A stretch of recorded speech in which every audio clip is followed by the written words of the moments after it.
Yesterday at Westminster, Theresa May made perhaps the most momentous statement of her political career. In a dramatic scene in the Commons, she effectively accused the Russian state of an act of war by instructing its military intelligence agency, the GRU, to assassinate the defector Sergei Skripal in March. Backed up by a wealth of irrefutable evidence about the two Russian intelligence agents who carried out the assignment, which ultimately resulted in the death of a British citizen and 3 other serious poisoning cases, May's assertion has huge implications, not only for Britain's relations with the rogue Russian regime, but also for European and Western foreign policy as a whole. The Salisbury incident is truly shocking. It is the first time that a Briton has been killed on our home soil by a chemical weapon deployed by a foreign power. Yet until it happened, Britain seemed utterly indifferent to the brutality of Vladimir Putin's government. After Putin authorized another well-publicized assault on British soil in 2006, when ex-Russian secret policeman Alexander Litvinenko was killed with a radioactive poison in London, the initial shock and anger soon fell away to apathy, thanks to the feebleness of our government's response. True, the British authorities were quick to name the Russian suspects, but the speed of this early announcement was not matched by resolute action from the government.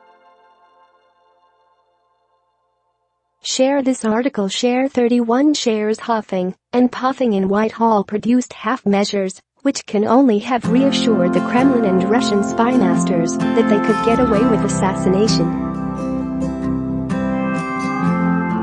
Since then we have all become aware of the litany of charges against Russia, like its seizure of Crimea, its blood-soaked intervention in Syria on the side of President Assad's tyranny, and its shooting down of the Malaysian airliner MH17 over rebel-held Ukraine in 2014.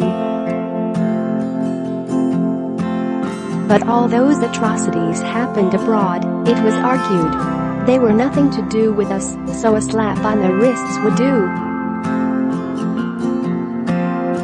In contrast, from the start of the Skripal case, the Prime Minister has been far tougher, imposing sanctions, expelling Russian diplomats, galvanizing NATO, and even winning the support of Donald Trump's White House and the EU for her actions. Admittedly, this was partly because the potential consequence of the Salisbury poisoning were even more serious than the Litvinenko case, given that Novichok put hundreds of lives at risk. Nevertheless, our government has, despite all its problems with Brexit, displayed a commendable spirit of resolution that has been all too absent until now. Through her clear-sighted resolution, Theresa May has mounted a direct challenge to Putin's regime. And although it has taken 6 months to name the alleged perpetrators, it has been worth a wait. Thanks to the thoroughness of the investigation, the sheer weight of incriminating material she was able to announce in the Commons means that the Russian state cannot slide away from its responsibility for this crime. What her statement also did yesterday was to blow apart the absurd conspiracy theories about the Salisbury assault that have been circulating, many of them promoted by Putin's regime or by Kremlin sympathizers. The evidence, gathered by 250 detectives from 11,000 hours of CCTV footage, shows incontestably where the blame lies. This raises the question as to why the Kremlin resorted to such an act. The answer lies in Putin's security policy, which is so important to his macho political persona and the image of his regime's invincibility. As a former KGB intelligence officer himself, he has made ruthlessness a central part of his strongman reputation, thereby enhancing his appeal among the Russian people. When he first came to power in 2000 on his election as Russian president, there were profound weaknesses in the country's security agencies, epitomized by the defections of agents like Litvinenko and Skripal. So much information was leaking after the fall of communism that Western intelligence thought that they had crippled Russia's GRU agency, giving MI6 and the CIA a window directly into Russian policymaking, which helped them to predict the Kremlin's actions. But Putin changed all that through a pitiless crackdown. Internal security was vastly improved and leaks closed. The CIA has privately admitted that many of its contacts in Moscow have gone silent. Some have disappeared. Others simply do not respond to efforts to contact them. Dealing mercilessly with the defectors is an essential part of that security crackdown. Since March, it has often been asked why Skripal, a former double agent, should still be a target so many years after Putin let him out of the Gulag and allowed him to retire to Britain. It appears that Putin's intelligence services have decided that letting defectors sleep soundly at night offers too much temptation for others to follow suit. Kill one, frighten 10,000 is an old tactic, and one that the Russians seem to have adopted. Washington certainly believes that putting the fear of God into potential double agents was the real reason for poisoning Sergei Skripal. Yet the Salisbury attack may also reflect Putin's wider geopolitical strategy, with its focus on dividing the West through surprise, propaganda, and intimidation. Years ago he decided the West, particularly America and Britain, wanted to get rid of his regime.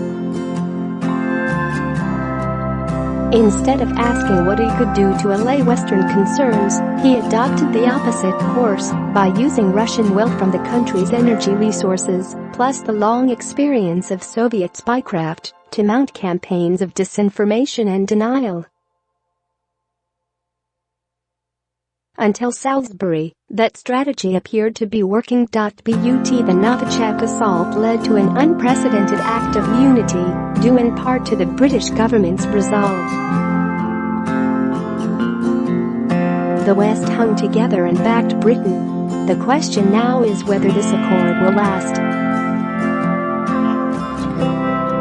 Yesterday, the Prime Minister said that she would be trying to mobilize the EU to harden sanctions on Russia and coordinate countermeasures against Russian intelligence operations in Europe. That could be easier said than done. The wall of unity is already showing signs of cracking. Apart from the awkwardness created by Brexit, Putin's policy of divide and conquer is also having an impact, for the Russian president has been romancing allies in the EU. Last month, he was a guest at the Austrian foreign minister's wedding, and Vienna's right-wing government is one of the loudest voices in the EU clamoring for improving relations with Moscow. In Italy, the new government is led by a critic of sanctions against Russia, so imposing new ones is unlikely to win Rome's support. Yet Britain cannot possibly let the Salisbury attack slide away into unpunished oblivion as it did the Litvinenko case. The need for action is all the more important because, worryingly, the balance of global power is sliding away from the West.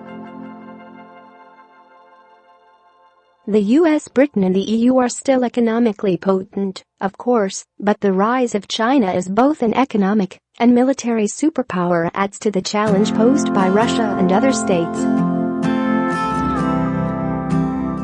Even Turkey, a member of NATO, is moving away from the West under President Erdogan. The fact is that the Salisbury outrage is a graphic indicator that the world is becoming a less stable place. It was a rare but disturbing episode that exposed the nature of the escalating global war between spy agencies. In its wake, that war is likely to intensify, which makes it all the more imperative that the government is robust and vigilant, and that the West remains resolute and united in the face of Putin's ruthlessness. Mark ALMOND is the director of the Crisis Research Institute, Oxford.